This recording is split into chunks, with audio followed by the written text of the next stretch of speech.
Iċ-Chief of Staff tal-Prim Ministru Creech Kembri reġa' irrefera l-artikli pubblikati f'ċertu ġurnali li qalu li fl-HSBC għaddejja investigazzjoni brabta ma' dokumenti fraudulenti li jinvolvu Casco Limited li tagħha is-sit huwa l-istess Kembri. Dawn ir-rapporti oriġinaw mis-sit tal-blogger nazzjonalista Daphne Caruana Galizia.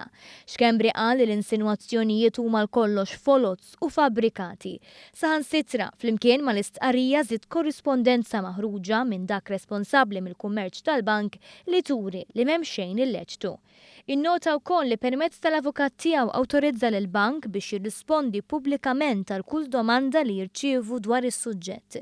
Madankollu l-bank ħass li kellu jżomm regoli tiegħu li jiddiskuti dak li għandu x'jaqsam mal-klijenti infushom biss.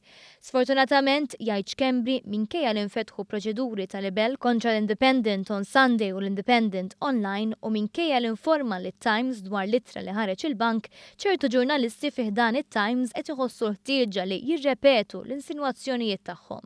Dan jgħid Kembri għal raġunijiet li jafuhom bis-suma. Tem jgħid li permezz tal-avukati tiegħu se jitlob lit-Times tirrimedja is-sitwazzjoni.